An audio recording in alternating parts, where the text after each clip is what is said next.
topic of today's episode of the Talkcast Podshow is Ghost of Tsushima, and it is a visually stunning game with an insanely robust photo mode. And it got me thinking, I don't really know how to make things look good with one of these. But thanks to our sponsor at Skillshare, my inadequacies can be a thing of the past because they are an incredible online learning community full of passionate instructors teaching what they love. And one of those things is photography. But if photography isn't your thing, they also got things on videography, graphic design, anything you need to take your hobby and turn it into something more. So if you want to start your journey with Skillshare today, just click that link in the description. And if you're one of the first 1,000 people, we got a little bonus for you because you get 2 free months of their service. So thank you again to Skillshare. And now on to the Talkcast Podshow. Cannot see shit from the... Oh. It's all blurry.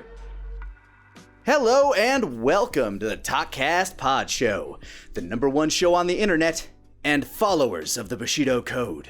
I'm Lanny Pator, and I'm joined this week by the knower of all ninjas, a man who has spent a good majority of his adult life celebrating and learning about Japanese culture, Gaijin Goombah. How you doing, dude? Oh, I'm doing good. Thank you so much, Lanny. Hey everyone, Gaijin Goombah here. Yeah, I'm that dork that spent the last 8 years talking about culture and games and anime and what have you.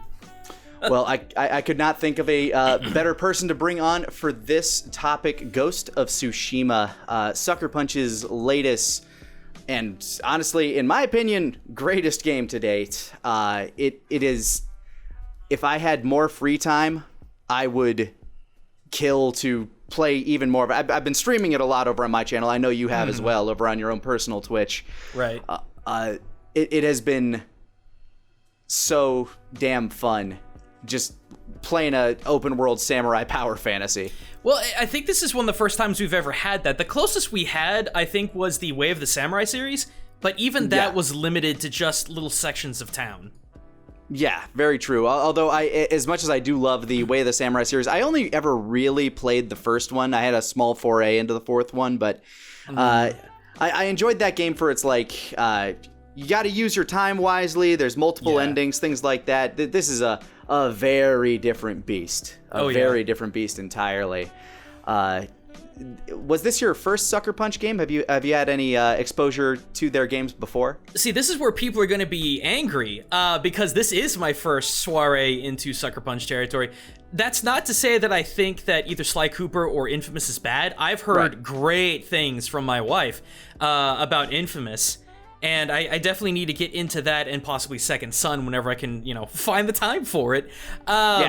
And I know there's been so many people asking me, oh, do a Witch Ninja on Sly Cooper. It's like, I don't know if there's much there. And then I actually took some time to look, and oh crap, there are a few things to talk about. So I am behind on that, but I definitely respect all those franchises and the company very, very much, especially after this. I know what you mean. Like, there's not enough time in the world for all the games that keep coming out. Sometimes things slip through the cracks. My Steam library is half games I haven't played. Isn't that with all of us, though? It really is. Like, it just kind of happens.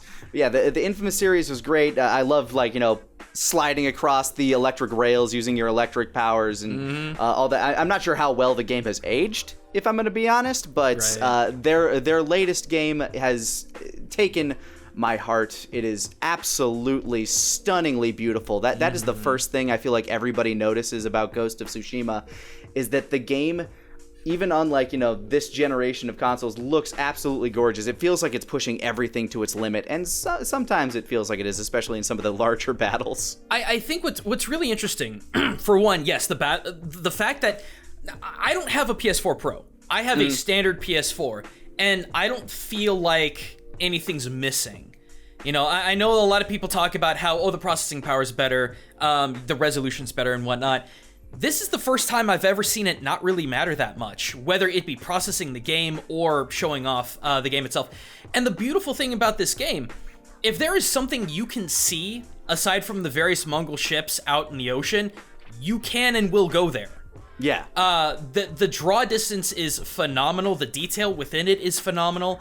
And something that I really like is that you have basically the entire range of all seasons within the different biomes of the 3 sections of the island. Yeah. Like, it's crazy. Like, you go to one area and just, like, the leaves are all yellow and, like, everything around you is gold, which makes it kind of hard to see Mama Bird sometimes. But, oh, yeah. But it's stunning to go from that to, like, wide open grassy fields to, like, some of the more mountainous regions where there's some snow. Yeah, there's gonna be a lot more snow waiting for you, I'll tell you that right now. Oh, yeah, because I'm still, like, just beyond the first act. Like, Yeah. I'm still just getting into it, because this game is loaded with content that, like, all the side stuff you can do. Even in the first act, I feel like you could spend over 20 hours just doing all the things in that, what is it, like 5 square kilometers of island? And that's the funny thing. I'm in Act 3. And that's only because I forwent a lot of the side quest stuff, which actually was one of the problems that I ran into when I got further and further into the story. I needed to unlock certain things because I'm working on a couple of videos with this game, and so certain things have to be unlocked before I can, show them off in content. Right. But I've been streaming this game almost every day, anywhere between, I think the shortest I ever did was 2 hours, and the longest I did was 10. Yikes! Yeah, and I've got maybe half of the first area of the game's the quest done. I barely have anything done for the second or third, especially the third. So I read online that you can to complete this game from start to finish will take 60 hours. I feel that's a little lowballed. I would say it's probably closer to 100. If you're just mainlining the quest, I could maybe see it. Like if you're like just blitzing it through only the gold quests. But then like you're missing like 80 to 90% of the game. That's very true. And one of the things too is that I will say this to anyone who's playing the game: don't rush it. Go do all the side quests, get everything, get some power under your belt, because you will need it in the late game. Walk around the field playing your flute for a little bit. Just enjoy it. Oh lordy, I love the fact. I don't think this is a spoiler. I love the fact that your flute controls the weather. Really? That's cool. Yes. It's a superfluous thing, but when it comes to how you set a cinematic tone, especially when you're taking pictures, you literally can just make the world however you want while you're doing it. The game's photo mode, if we could talk about that, is insanely robust. I spent like 5 minutes on stream at one point just kind of unconsciously fucking around with it. I almost kind of forgot I was streaming. I'm just like, oh right, I should be doing something entertaining. Oh no, but see, that's the thing. What I've noticed in my streams is that people are engaged in the story and the experience with you, versus wanting you to be funny haha or anything like that. That's what makes this game so good, in my opinion, is because everything that needs to work works, and it does it with flying colors. Yeah, it's an immensely. By the way, recommend the game. By the way, in case you weren't sure. Yeah, this is a glowing review if we were going to have one. I absolutely I've been in dire need of a open world game lately, like many people in America that just have no ability to go many places, especially out of country. It's been super obnoxious. I actually was going to have 2 of my friends in Tokyo who go by the names of Tomo and Hutch. They were actually going to come visit me here again in May. Yeah, the last week of May. And guess what happened in the last week of May? Luckily, they were able to get their refund, and it really sucks that they can't come here, but it also really sucks that I can't go there because it's been a while. And Japan is definitely on my travel bucket list. I go there. I go there pretty much once a year. A couple times I've gone too. And the only reason I can make that trip is because I have friends that I can stay with. So getting to Japan is the hardest financial part. But I go there not only to, get footage, get video ideas, see old friends, but keep within the loop, if that makes any sense. Yeah, absolutely. I mean, it's essentially your job at this point. It really is, and thank God it's a tax write-off. Right on. Like anything you can do for that. I mean, we both had to pay our taxes recently, so I feel you. I feel you. Dude, when I started doing monthly LLC tax payments, whoo. You're smart. I'm bad. I sometimes do it quarterly. Sometimes. No, I just not to take away from the topic at hand, but this is something that us self-employed people go through, man. You give the government it's cut of money ASAP, or you're gonna trick yourself. But anyway, for real, like they charge hyper interest on that shit. Mm-hmm. But going back to the matter at hand, this beautiful, stunning open world. As somebody that's been to Japan, mm-hmm. I'm going to assume at least well over a dozen times by this point, by your own admission there. What would you say? Like, would you say that there are parts of Japan that like really match up to the beauty and like reverence that this game gives to the island of Tsushima? You know, it's really funny because I was in talks with a travel agency to actually go to Tsushima to basically show off everything that the island has to offer for tourism, because I'm pretty sure that they knew that they were going to get a lot of attention from this game. And then, well, everything happened and that just kind of went to pot. But if I was to equate this, it's not necessarily where in Japan, but when in Japan.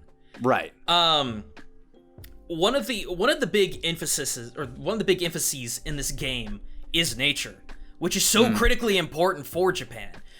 Even outside Shinto, Buddhism, out of a religious sense, it's still so important. You will go to certain locations in this game to write haikus, and you will physically look around to the jaw-dropping nature that this game has, and it's beautiful. And you compose those haikus based on that. So, a couple things come to mind. I was in Iga. One of the first times I was in Iga back when I was still living abroad back in 2010. It was autumn. And I remember the momiji, or the maple leaves, were those shades of yellow and red. That's beautiful. Yeah, right next to Ueno Castle. And that's something that always stuck out to me. The further north you go in that game, everything just is snow-covered. And it reminds me of... It was a time, one of my friends, who I better not name, just because Japan's really sensitive with identity, but he took me up Mount Gozaisho, which was the mountain that I lived next to, and there was a really, really nice onsen there, and it was one of those half-open onsens where, like, you take a couple steps in, you're inside the building in the water, but you can take some steps out, and you're outside. It's just big, puffy snow coming down, and it's alongside the mountain. So you see snow-covered pine from horizon to horizon while you're sitting and soaking in this warm water, and this weird contrast of hot and cold just creates this complete neutrality in your body that is such a mind-blowing experience.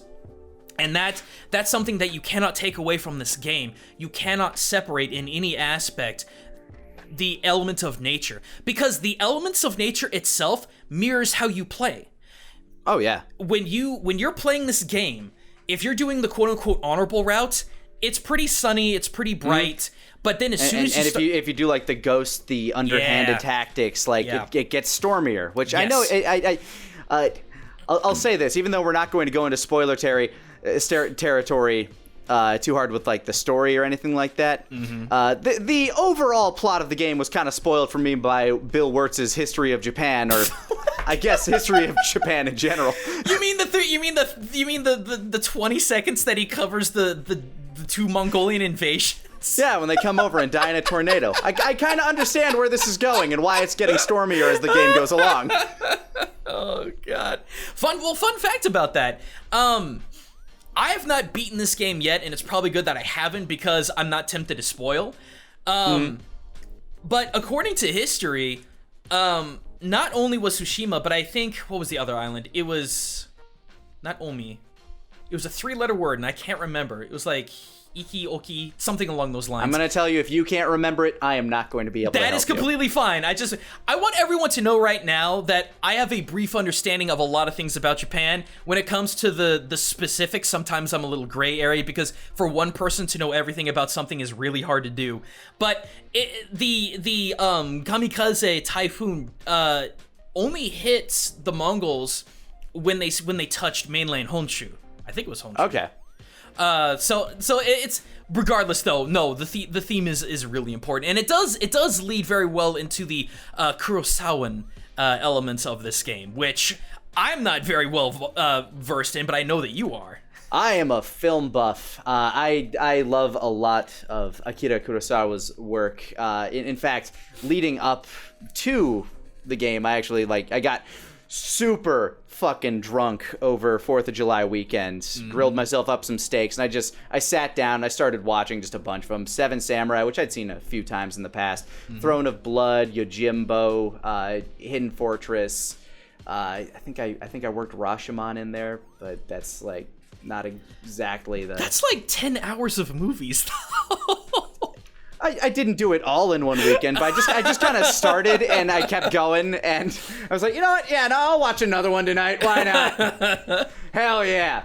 I just watched a bunch of his samurai movies just to get myself hyped for Ghost of Tsushima, which has a Kurosawa mode in it, very lovingly dedicated to the films, because it not only shifts it to black and white and gives you a beautiful film grain, it also kind of throws a little bit of a high pass over the audio and makes the wind and the elemental sounds way more pronounced, which is very key in Kurosawan filmography. Specifically, you'll note in Seven Samurai, he does treat the sounds of nature as if they are specifically the soundtrack to most of the scenes.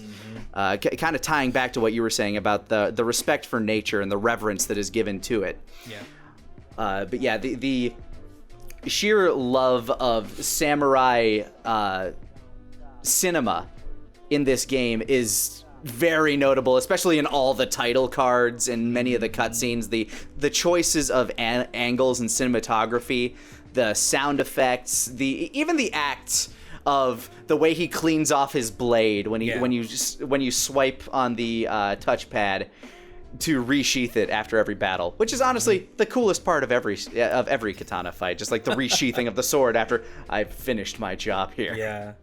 Well, it was important to stay clean. Yeah. Because otherwise you rust your blade and you end up like Shishio. Well, and it's funny too, because for as much as we praise the katana, it's not that great a weapon. Funny enough. Oh, I know, right? No, katanas are relatively brittle. That's why there's such a great importance when it comes to slashing. Stabbing's one thing. It's hard to stab with that kind of a weapon. It's possible. Especially against samurai armor. Yeah. But slashing, man, I heard an old expert say that it cuts bone like tofu, and it absolutely does. But if you're striking it against a really, really hard, blunt surface, it doesn't take long for that thing to snap. Right. And a lot of that does boil down to the tamahagane that the swords were made of, which was, I believe, it was man-made. It was man-produced. A steel, not a great steel alloy, but it was the swordsmiths that were so talented. It was early steel. I mean, we're still talking like what, 1200 BCE. This game takes place in 1274. Yeah, so late 1200s. So yeah. But yeah, no, it's just the weapons craftsmen were just so freaking good at working with whatever materials they had, that they made it an excellent weapon. But no, predominantly even samurai were very much invested in spears more than anything.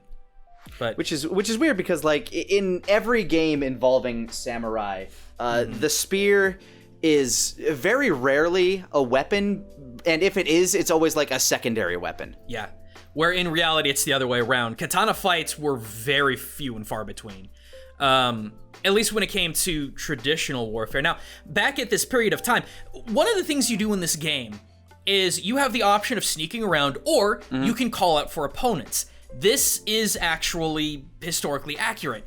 Samurai would call out for other opponents to basically have duels. That is completely authentic. It's just when it comes to more regular combat, I still can't help but feel that they went by the spear more than anything. And there are so many little inaccuracies in this game. They don't take away from the game, because only an over-obsessed nerd like myself would notice these things. But the fact that you have a Daisho in this game, I think, is kind of hilarious, because the Daisho didn't even become relatively popular until like 1335. Daisho, you have a katana and you have your wakizashi. Daisho literally means big, small. So it refers to the big weapon you have and the small weapon that you have. That wasn't a thing. If this game wanted to be completely historically accurate, not only is the katana worn not with the blade side up, or rather the blade side down, so upside down, but you'd only be having one of them, and you'd be having the tachi. The tachi is katana-like, but it's a little bit weaker. Funny thing about the Mongol invasion is that their armor and tech was, like, their warfare tech was so good, Japan had to upgrade from the tachi to the katana in order to make things happen. So there's little niggles all of it, and I'm not even done, but I'll spare everyone the details. There are little niggles here and there that I'm like, okay, that's not right, that's not right, that's not right, but I don't care, because this is a fictional story set in a historical period, so we gotta treat it like that. It's like you take Assassin's Creed 3, which is set during the American Revolution. I'm pretty sure it didn't quite go down that way. Pretty sure. I don't care what the Animus is trying to tell me. It's interesting that you bring up the spear as their more primary weapon as well, because I'm thinking back, because when I started my Kurosawa binge, the Hidden Fortress is the one I started with, and Kurosawa doesn't do like a lot of action scenes. There's a lot of like chaos in the scenes that happen with action. Seven Samurai is a slight exception. Yeah. But Hidden Fortress, one of the primary quote-unquote action scenes, is a duel between two samurai, and they're wielding spears. And it's like really cool, because I'm watching that, I'm like, don't see that very often. And it's a really cool, fun, kind of tense duel. I mean, for as much as samurai held honor, they were still tacticians. Yeah. And you could definitely say that things had to change after the Mongol invasions. But one of the things that always tickled me about this game is there's so much confliction between the quote-unquote honorable way of doing things and the unhonorable way of doing things. And I've been sitting here racking my brain about what were the tactics actually like. Like, that's something that I need to personally go in and look into. Because it's like, one, here's the thing. Samurai of that time period did not care about bandits. There was nothing to be done about honor with bandits. Yeah, but we need filler. No, I know we need I know we need filler, and I know we need to keep up the I hate to say facade, but I mean that kind of is what it is. I would think at this point in time, the samurai wouldn't care too terribly much about being honor-bound to fighting the Mongols, because they were a marauding force. Again, it's the little niggles, but it doesn't matter, because this game is still great. It still does what it needs to do. Yeah, very true. In regards to that, in regards to honorable versus dishonorable, what kind of player are you? What is your primary tactic during the game? I'm curious. Lenny, do you even have to ask? I do, because I want everybody else to know. No, there was a chant that I had in my chat. No honor for the honorless. No honor for the honorless. And that's how it is. Okay, so you are pure ghost. I am pure ghost, and here's why. A lot of people ask me, Gaijin, why do you love ninja so much? It's not the fact that it's not this asinine idea that ninja were unstoppable killing machines, because they absolutely were not. Ninja used critical thinking, resourcefulness, new techniques, experimentation, all of these things more than any other group I have ever seen in that country, modern day included. I love ninja because they are the literal MacGyvers of that country. And if you can love MacGyver, you can love Ninja, because they're the exact same.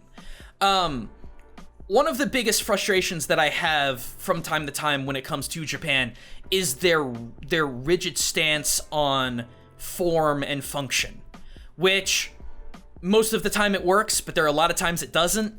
And when you try to bring up the fact that it doesn't, and there's other things that they can do, they just say shoganai and then they don't do it, and I'm just like, why? But that's why I truly love Ninja, is because they are such a resourceful group of people. They adapt. Yes, they absolutely adapt. And that's what you do in this game. So much of quote-unquote ninja tech comes from this time period, because this is the first time that Japan has ever seen black powder weapons of any kind. And in this game, you're utilizing what the Mongols bring over for yourself. Oh, hell yeah. I love my icky, sticky kaboom bomb. Like, just throw it at the people. Boom! Done. Ha-ha! Yeah, no, for real. I spent some time playing the quote-unquote honorable way, and I found it lacking.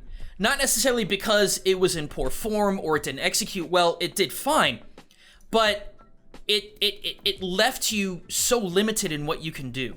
Whereas, like I had an attack on a camp go completely tits up the other night on stream. I had 15 guys on me, and I lived. And I lived because I was able to utilize the kunai and the smoke bombs really, really, really well. That's what I mean. It's not like you cannot sit beside not just honor, but any one thing. You cannot sit beside one rule set and expect it to work and last forever. You have to adapt and evolve and change, and that's what Ninja were all about. Anytime they got their hands on any new tech, they not only worked with it, they reverse engineered it. They made other weapons based on it. They made quicker weapons based on it. I could go on and on about that. I mean, they from what I understand, they all kind of started off with just farming tools, right? Yes. And that was completely to their advantage, because not only were these weapons that no one expected to be weapons. Yeah, you can kind of hide in plain sight with it. Oh yeah. But they also had utility. Every ninja weapon that I've ever analyzed in any of my content has a dual purpose. And what makes it really, really interesting is that when Hideyoshi dropped the sword ban in 1250s, give or take, it didn't stop the ninja, because they didn't focus on the concept of swords. They looked at a sickle and said, I can use this. They looked at a chain and said, I can use this. In fact, I can use both of these things together. So the resourcefulness and the creativity is so endearing to me, which is why I absolutely refuse to go any other route when playing this game, because it's not only boring, in my opinion, but you're able to be so much more resourceful. So. Very true. I play with kind of a bit of a blend there. I'll be honest, I am very big into like character action. I love walking in there, like, parrying, just, like, schooling motherfuckers. But every now and again, when there's, like, a big dude with armor who's just shrugging off my shit, it's like, no, fuck you. Just throw a bomb at him. Yeah. No, that happens a lot, especially with the larger shielded dudes. I'm just like, no, you're getting a kunai, and I'm gonna wrap this up. I'm pretty good about, like, switching between my forms when I need to, although I'll admit, I absolutely love wind form. You can't beat the fucking sweet chin music that sends the dude flying like 20 feet back and off a cliff. Oh no, it's good. I will say this though, because of how I specialized, I suffered late game. Oh, there are so many duels that you do. For the longest time, I hated duels. I thought the duels were functionally bad because it's a Dark Souls boss. Let's be real here. The duels are Dark Souls bosses. I think that's where I kind of grew into it a bit, because I loved those fights. But Sekiro was also my favorite game of last year. So here's the thing: when you duel, you can't use any of your equipment. None. Even if you've been sneaking around one of their camps and you're fighting Mongols, you cannot use any of your tricks. The only thing that you can use are your stances. And I got through the majority of Act 2 into Act 3 not having spec'd any of them. That was horribly to my detriment because I struggled to be able to do anything. I spent a lot of time in my stream complaining at the fact that it felt impossible to do because you either have to overcome their stance, which takes time, which is very Sekiro-ish. Like, you have to wear down their stamina. And then you have to perfect your timing. Exactly. And you have to have parry. If you did really well with Sekiro, you will do well with the duels. But my problem too is I didn't have the right armor on. I was wearing sneak armor. I had not leveled up my katana because I focused on my wakizashi for assassinations, and I did not open up any of the stances. Don't do that. Don't be like me, because I made a big whoopsie in not doing that. So I take back what I said originally about the duels. The duels are great, but you have to go into them knowing exactly what you need to do. And the funny thing is, the duel can start and you can switch your armor immediately. Even your charms, you could switch them out immediately. So make sure you do that, and make sure you spec at least a little bit into each tree, or you're gonna have a really hard time. See, I actually had like kind of the opposite feel from you. I feel like the sneaking in and assassinating people is a little too easy, in my opinion, because, like, you know, you stab a guy, especially when you're wearing the Ronin gear, which, like, people can look at you for 5 seconds dead in the eye and not realize you're there. I'll tell you. So it's like I'm stabbing their friend in front of them, and then I'm like, okay, back into the tall grass. Oh, dude, if you think that's bad, there's a set of armor that will allow you to walk in front of the base commander, and they can stare at you for a good 10 seconds and then recognize you. Oh, wow. The thing is, the sneaking can get very, very easy. I completely will agree with that, especially when you get... There are a couple of charms that will break some of your items. I have avoided getting the bell because I know that would just make this way easier than it has to be. Oh, just wait till you get the firecrackers, dude. Man, when done right, a single firecracker Horokahiya hand grenade combo will end a group of 6 people like that. Here's the thing though, that gets a lot harder later in the game. When you're from the middle of Act 2 to about the end of the game, stealthing is much harder because good.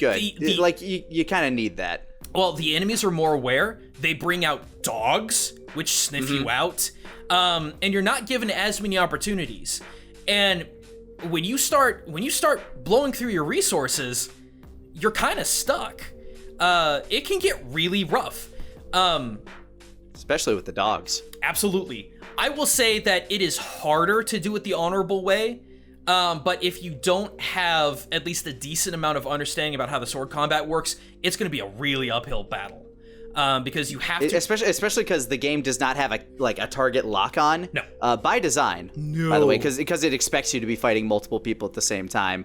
But that can make it very tough to actually, center yourself and make sure you're attacking the right character. That is actually one of my very few gripes that I have about this game. Because what enemy you're facing, what kind of weapon they have, dictates your stance. And stance switching is quick, but you still have to do it. Yes. So 1 minute, you could be looking at a swords guy and be in an anti-sword stance, and then all of a sudden, a shielded guy comes out and bashes you in the back of the head from behind you, and then you switch, and it's like, crap, I have to switch over to the water stance, back to stone, I have to go to wind, back to stone, over to water. Like, it can be really frustrating not knowing who you're targeting, because then you don't know what stance you need to take. But yeah, the way I feel like they could have fixed this is just by changing the field of view, just pulling the camera back just a few more feet, so you can see like some people coming. Yeah, there is, or at least during combat. There is 0 camera lock on. That made it hard. That made it really hard in the beginning. The fact that you had to, if an enemy was going outside of your field of vision, you had to manually move the camera in order to catch up with them. Which takes your fingers off of the attack. Yes, it does. Buttons. Oh man, but aside from that, I have maybe 1 or 2 other little niggles here and there of what I didn't like about the game. But other than that, this game is already my game of the year. It just is. It's absolutely, it's definitely way up there for me right now. It's like this game and Doom Eternal are like, oh yeah, like this is my jam. Of course, I also know Cyberpunk 2077 is supposedly coming out this year, so it's kind of a lost race in the beginning. But dude, I'm scared for that game. I am going to be lost for a while. But we brought up Sekiro, and one of the things that happens a lot in my Twitch chat is people ask me, how would you compare this to Sekiro? Is this like Sekiro? And I say, no. It absolutely is not. Outside of the boss battles, which we mentioned, and the fact that there's parry timing, this game is very, very different, both in terms of like theme. Sekiro is very much themed around mythology and things of that nature, and this game is going for more like historical fiction, as we discussed. Yeah. No, I was actually going to do a video on Sekiro, but it turned into... That script would have been 25 pages. Sekiro 100% revolves its story around Buddhism. 100%. Every little thing in that game has a Buddhist quandary about it.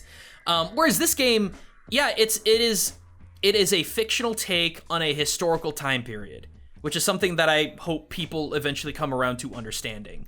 But Sekiro, man, Sekiro, in my opinion, is way more difficult than this game. Yes. Not only are the bosses harder, the sneaking is more difficult. Oh, sneaking is basically non-existent. Yeah, like it's okay. I'm in the tall grass. If I'm not in the tall grass, I'm fighting. Or up on a ledge. Yeah. So in my opinion, I think Sekiro is the better, or rather, I should say, more difficult stealth experience. And Sekiro also gives you a wide variety of... I think Sekiro actually gives you... They give you a very wide variety of tools and ways to... like methods in which to do things. Yeah, I think they actually give you a little bit more in Sekiro than they do in Tsushima. It's possible because a lot of the tools can be used in multiple ways and upgraded in different ways. Yeah. The way I would explain it is Sekiro is very much a... I mean, first of all, it's from FromSoft, so you know it's gonna be that challenging, bash your head against the wall thing sometimes. But Sekiro is more fulfilling in the effect that when you actually beat something, you feel that accomplishment. In Ghost of Tsushima, it's a power fantasy. Yeah, with the exception of a handful of the duels, I would agree with that. There are 2 or 3 duels that I had to do about 7 or 8 times just because they were that hard. But again, if you spec yourself right, you could probably blow through them a lot easier. But no, it is a power fantasy. Yeah, I remember the first duel I ended up with that, I don't think the one on the bridge, like at the beginning, counts as a duel, but I ended up in a side quest that teaches you like the Heavenly Strike, I think it's called. I just did that today. Oh man, that's such an early skill. You could have schooled the rest of those duels. I could have, yeah, but again, this is why I say, take your time with this game, go do all the side stuff, and then move on, because you will be under-equipped. Shinobi rule number 1: don't go into a mission under-equipped. Also, Batman's first law. It is. I mean, Batman is a ninja. So. Yes, he is. Wholeheartedly. But that particular duel, I'm just like saying, I think that's the only one I've lost in so far. Just because I wasn't prepared for it, and that's like the first one. I'm like, oh, this is different. Okay, gotta learn this now, and but that is the moment of like fulfilling, because you're getting the fulfillment, because you're getting this climactic duel in a thunderstorm. It's so like it's so cinematic and plays very well into, like I was saying, samurai cinema. I will say, without spoiling it, I thought the ending was a little weird to that duel, mostly because of positioning. I think it was I think it was appropriate though, given the context of everything. Those are some of my favorite quest lines, by the way. The ones from the musician. Yeah. No, they're good because they're chock full of lore. What's interesting? So Lenny, you know how he kept talking about those thunder dogs and whatnot? Those are historical yokai. Those are called daiju. They're actually the pet of Gaijin, who is the god of storms and thunder. So I know that name. Oh yeah. So I agree. I think the musician ones are some of the better quests, purely because of the lore behind them. It's like you unlock some of the more useful tools and abilities through them as well. Have you done the longbow one with him? Yes. Okay, I mean, so you do have that. I mean, that one is almost a requirement, in my opinion, before you saunter forward, because you're missing half of your ranged capabilities. Yes, and half of your ranged capabilities and half of your ranged ammo in that effect. Yep. No, I saw that you can get explosive arrows from that. It's like, that's going to be a thing in one of my videos, so I better do that first. Which is always kind of curious to me, because they treat honor in such a way that's like, if you're doing the ghost tactics, like, you're sneaking around, you're stabbing people in the neck, you're throwing knives at them, how dare you? But you shoot a guy who's unaware of you from like 500 yards away, and all of a sudden, oh yeah, Golden Sun, give you that star right there. Oh no, like the quest with Ishikawa to get the first bow. When you go through that, he points out, he's like, okay, Jin, what are all the things that we have in this general area that can work with us? And it's like, that's an explosive barrel. That's a murder hornet nest. And it's like, and he's sitting there encouraging it. It's like, use all these things to your advantage. And I'm like, this is not honorable.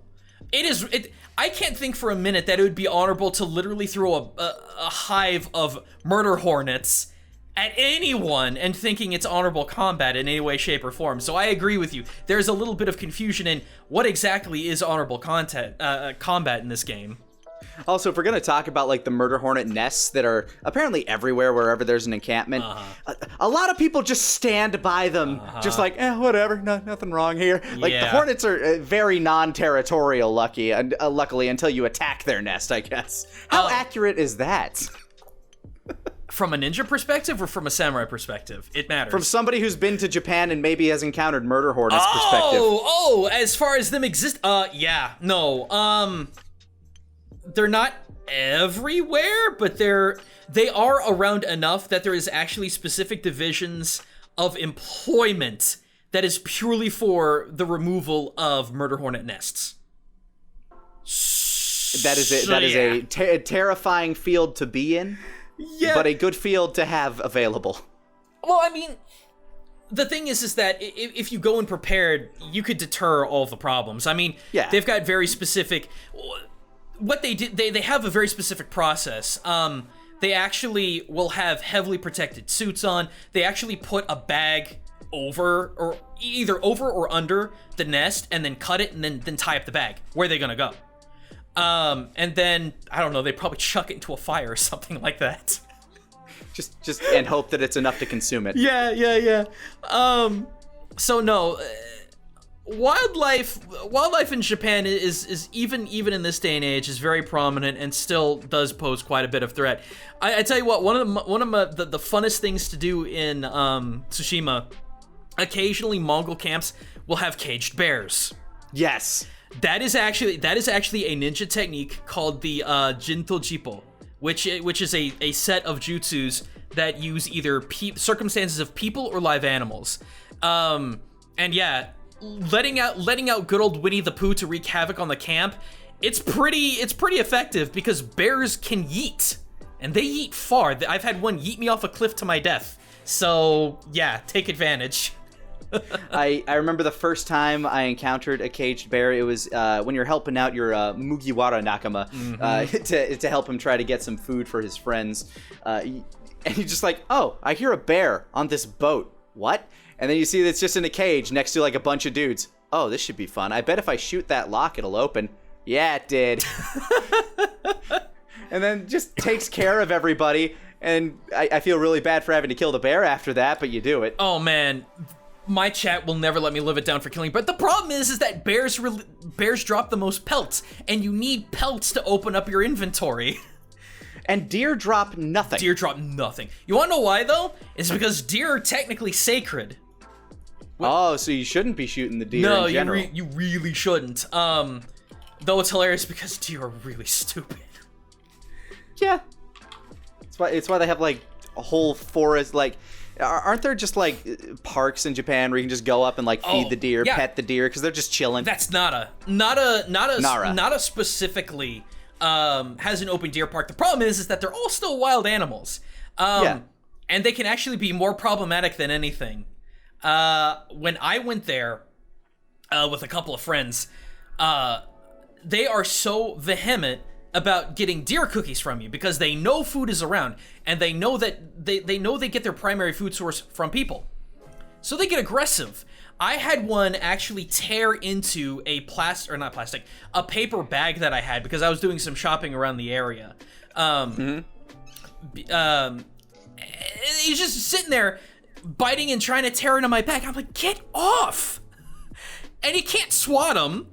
Because one, they're wild animals and they'll attack back, and two, it's kind of looked down upon in a place where the deer are seen as a holy messenger. Yeah, you don't want to be the asshole. You don't want to be the asshole white guy slapping the deer. Yeah, no. Despite the fact that the sellers of the deer cookies will swat them left and right without any sort of repercussion. Yeah, but they're deer, so it's like we got the cookies. No, it's real interesting, but yeah, no. Deer suck in this game. Don't waste your time with them. They're also really screamy. For the first 3 hours I played this game, I thought that deer screams were human screams. So I'm like, okay, someone's in trouble. I'm like, what's going on? What? Oh, it's just another deer. So no, deers suck in this game just because they're worthless and they take up space and time and bleh. But the foxes are great, and you can pet them. So this game is automatically at least a 9 out of 10. Dude. I don't know. You already said all of it for me, so I've got nothing else to contribute. It is one of the most. What you might be able to contribute is what exactly is the cultural significance of just briefly. I know you could go on to this for probably like 20, 30 minutes. Lanny, you're asking me to talk about the literally most popular commie in the entire country. Yes. All right. Because from what I understand, here's my basic understanding that anime has given me. Oh, I want to hear this. Cultural osmosis. Let's hear it. Is that foxes are I know they represent some form of trickery even. Is that true? Because that's what I picked up from Yu Yu Hakusho mostly. Okay, so here's the thing. Kitsune derive from two different variations. You have Yako, which are evil foxes, and you have Zenko, which are good foxes. Zenko are Yako that basically got picked up by Inari Okami, and Inari Okami's like, work for me and your life is going to be great. And they're like, all right. So Yako originally came from China.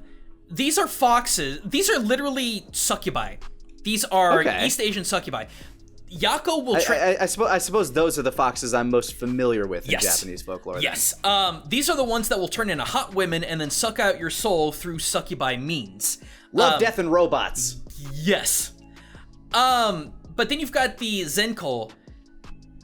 There's a higher... I did a video on this. If you've not seen my video on Helpful Fox Zenko-san, go watch that because it explains it in more detail. But there's like 9 different categories of kitsune throughout all of these different ranks.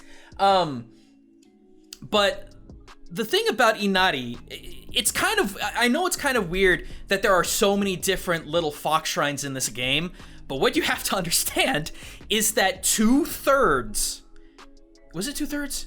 No, it's over half of all Shinto shrines in Japan. All of them are devoted to Inari Okami. Specifically, okay, so that's why the fox is leading you to them. Yes. Okay. The kitsune are the messengers of Inari. You'll oftentimes see the statues with keys or grains or messages in their mouth. That's why. In game, you're being led by essentially Inari Okami's foxes to those shrines. Okay. And then you get to pet them as a reward. Yes, I love their little yippies. And they did their little happy bounces. Oh my god. So yeah. It's so great. And then of course there's Mama Bird that will lead you to pretty much everything else. That's something I need to look up that species because I'm really curious if there's anything more about it besides the fact that it's just a token marker. It's supposed to represent the opening, some of the opening dialogue signifies that your mother is the birds in the sky. It's like, okay, so I'll look out for birds. Mm-hmm. Oh, hey, there's a bird. It leads me to things. Hi, Mama. Mm-hmm. And it leads you. God, what are all the things? So we've got the. It leads you to the hot springs. Oh God. Where you get to see plenty of samurai butt. And dude, think about stuff. So I have to interject this just really quick. The first time that happened, I said, if Captain America is America's ass, Jin is Japan's ass, and ever since then, it's been an ongoing joke.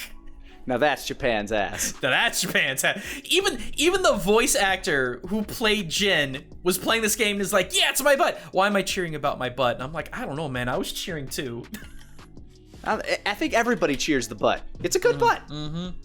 It is. But yeah, the hot springs haikus, bamboo cutting, the Inari shrines. She'll lead you to just various discarded cosmetic items like hats and the sword skins, which, by the way, I'm very, very thankful that this game isn't making you buy that shit. Like, you actually get to explore and unlock it. How refreshing is that? Yep. It is. Well, Lanny, you want to know a fun fact? Fun fact. Let's go. They had no real form of currency in that time period. I have noticed that yeah, because you're kind of trading with supplies. You're trading supplies, yeah. For the longest time, Japan used what's called the koku as... I hesitate to call it currency, but it's kind of what it is. That's how people were technically paid, was with rice. One koku equates to the amount of rice that can feed one person, I believe, for a year. Okay, that's pretty good. So yeah, I mean, but the funny thing is that there are also what are called koban coins, and you use those to upgrade your sword. So I'm trying to say, but koban didn't exist in Japan until the Tokugawa shogunate. So I'm sitting here racking my brain, like, what time period are we supposed to actually be in? But they just kind of needed things. Well, I know that there's like a bit of there's been some kerfuffle in the media about some of the historical inaccuracies, and maybe the fact that like a Western developer is making a Japanese game, despite the fact that FromSoft has made plenty of medieval games and everybody loves those. And I have not heard a single complaint from anyone in Japan about the game aside from its potential difficulty. We just have like a weird culture that likes to try to be righteous about things. I hate it so much. You have no idea. It makes it hard to enjoy things sometimes. And you know, sometimes they're right, but they get a little too overzealous about something. Like this game, I think it's beautiful, and like you mentioned, if nobody in Japan is complaining or talking about it, it seems to treat everything with a level of reverence that I find that, at least from my, white as Wonder Bread in a snowstorm eyes, looks like, respectful. This is the only thing I will say about it, because I could rant about this for a very long time, and I know we don't have a lot of time for that. If there is something that is created that does not involve if there's something that's creative that involves who you are, where you personally come from, or what you personally have investment in, you don't get to talk. Yeah. You do not have the right to talk.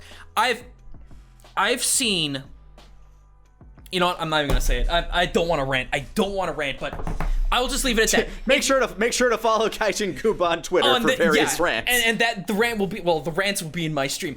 I will just say, with all of this, because there are so many people getting on this game for either historical inaccuracies, revisionism, which God forbid we make a fantasy, we make a fictional game set in a specific time period. Right. Assassin's Creed 3 much. Assassin's Creed period much. Yeah. But my whole stake in it is that if you don't have a stake in what's being said or being done with this particular thing, whatever it may be, you don't get to complain about it because it has nothing to do with you. I do my damnedest to like stay out of the conversation whenever like there's something that is not directly affecting me. The recent like Black Lives Matter protests, I've retweeted voices that I believe are speaking their truth and that I agree with, but I have no place in that discussion. Oh yeah. I simply vote what I believe in, which I'm very much for. Like everybody that's on the Black Lives Matter side. Let me be clear on that. Yeah. But I have I have no place in that conversation. I have lived an insanely privileged life. No, and I totally feel you on that. The thing is, I saw this online, and it blew me away when I read it. The problem with talking today is people listen to react. They don't listen to learn. and that sums up just us in such a nutshell. We listen to other people talk so that we can respond to them to show that we are right and they are wrong. We do not listen in order to comprehend what's being said and the different points that are being made. It's the difference in a conversation between listening to somebody as they talk and just waiting for your turn. Yeah. So that's yeah. That's all I'm gonna say on that. Like I said, I could rant about that forever, but we've got other things to talk about. So yeah, that's the whole.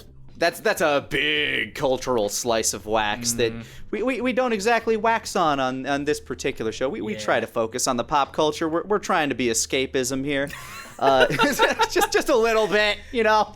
So for those that might need it. So what's some crazy what are some crazy fantastical things about this game that got your attention then that we haven't already talked about?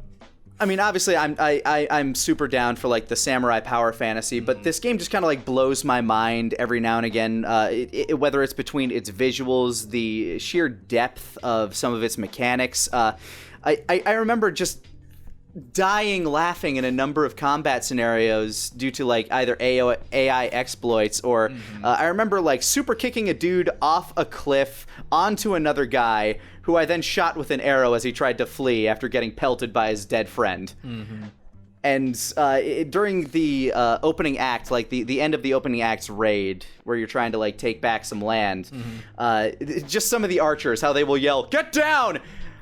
This one dude, this big fucking fat shield dude in front of me was not getting down, and his friends just kept pelting him with fire arrows. Dude. I'm just dying laughing at that. Like, this game just offers so much entertainment value for the price of admission. There are a lot of technical things that I've had go wrong in this game, but they've never been, like, game-breaking. So, you eventually develop an ability to do an auto decap.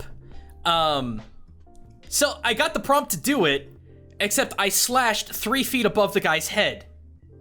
And then it still fell off. I'm like, Have you run into the amazing T-Rex arm glitch?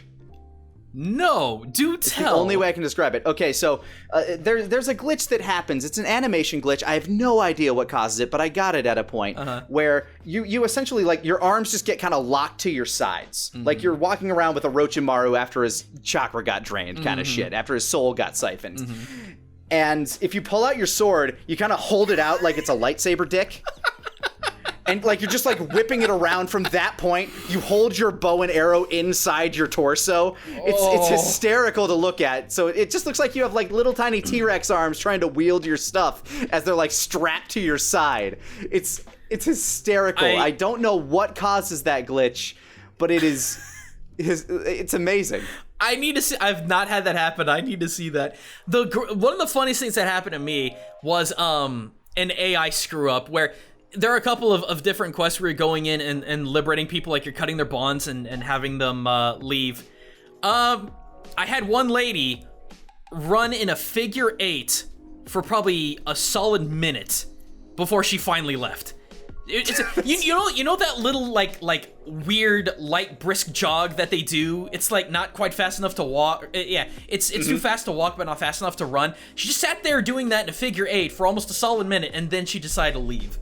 So there's some oddities in this game, but they're all hilarious. She's revving herself up like a cat, just going in circles until she was really ready to go. True.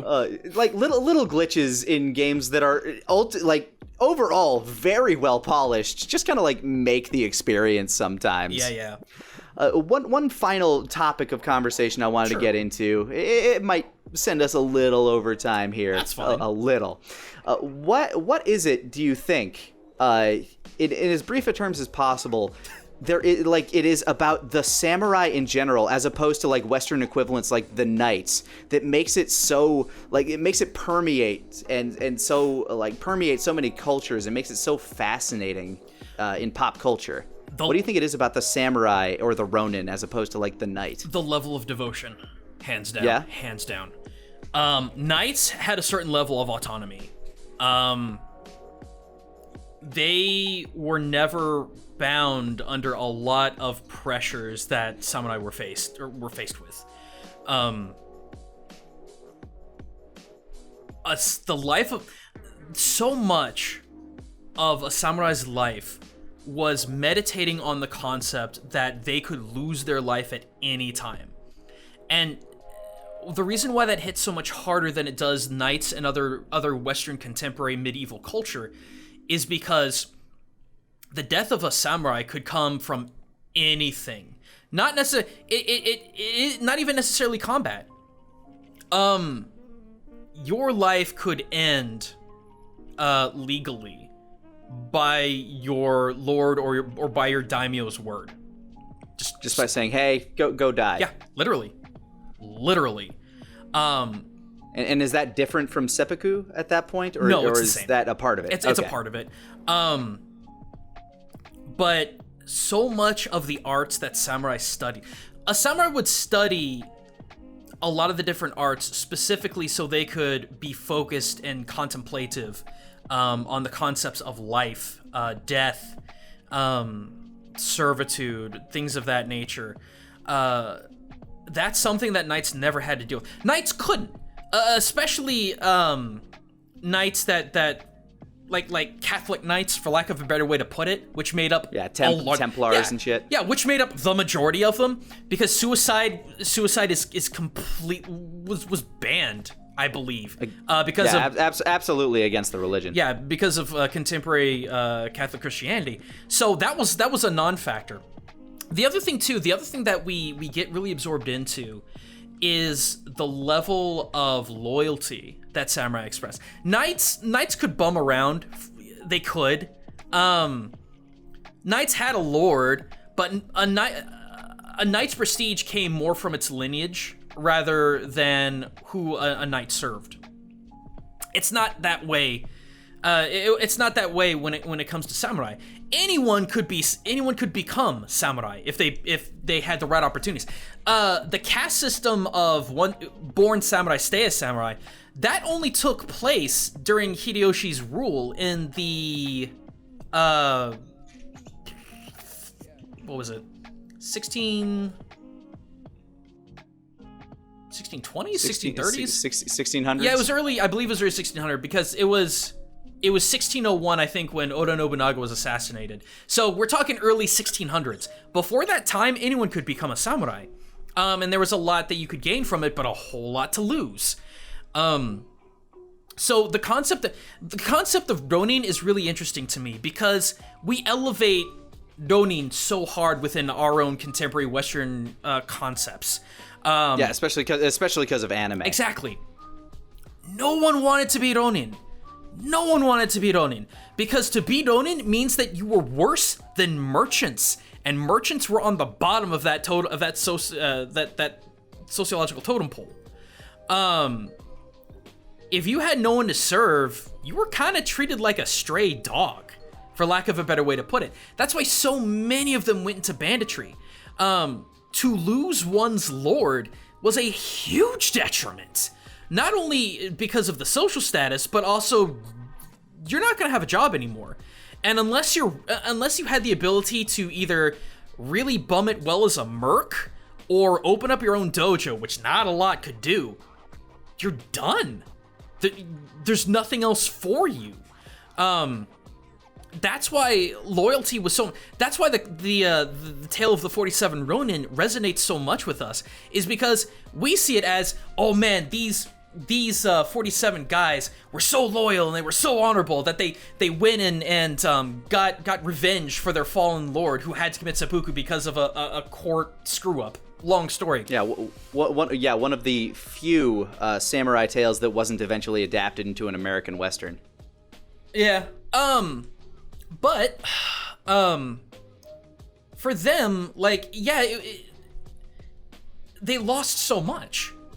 So in the back of my mind, I'm sitting here thinking, I don't doubt for a minute that those decisions were done out of loyalty to their lord.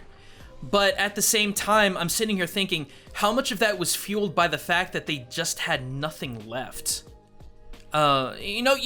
We spend so much time worshiping and idolizing what we believe. Romanticizing, thank you. What history what we want history to be, not what it was. One of the things that always bothers me is that very thing.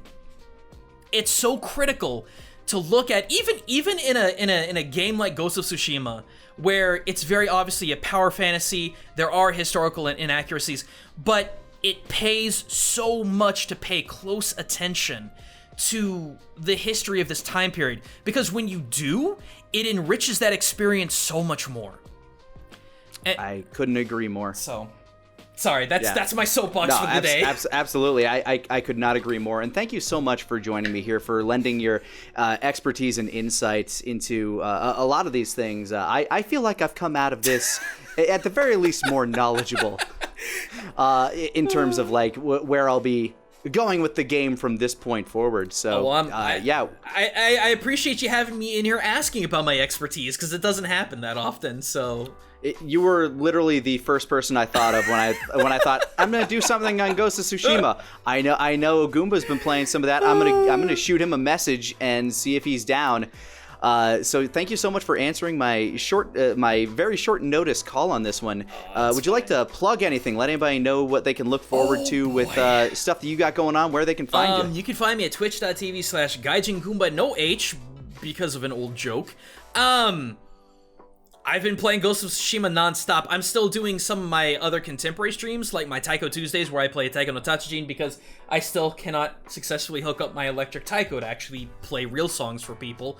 I'm working on a whole bunch of videos right now. I just got done with a Witch Ninja on Zuko, and it's part 1. If you ever watched Avatar and thought, Zuko's kind of ninja, and made a joke about it, it's no joke. Especially with the Blue Spirit. Oh, we actually just did a big retrospective episode on Avatar. I think last week even. Zuko is the most literal by-the-book ninja I have ever seen in Western animation. Period. There is so much that I had to dig through. It took me 2 weeks to research it. And most of the time when I do stuff on Witch Ninja, it's like there's a couple of books I can look into to get some information. I had to pour through 3 books that were at least 200 pages long in order to find the info. Part 2 of that will be coming relatively soon. Hopefully no later than mid-August, I'm thinking. The next video I'm working on, it's probably going to be a Smite video, because they just announced Tsukuyomi, who is the god of the moon in Shinto. There's a little bit that, not a long video, but there's a little bit that I want to chime in on before he releases. And then I know I've got at least one Witch Ninja to do for Ghost of Tsushima and one regular Culture Shock, because there's just way too much to try and cover. Hell yeah, dude.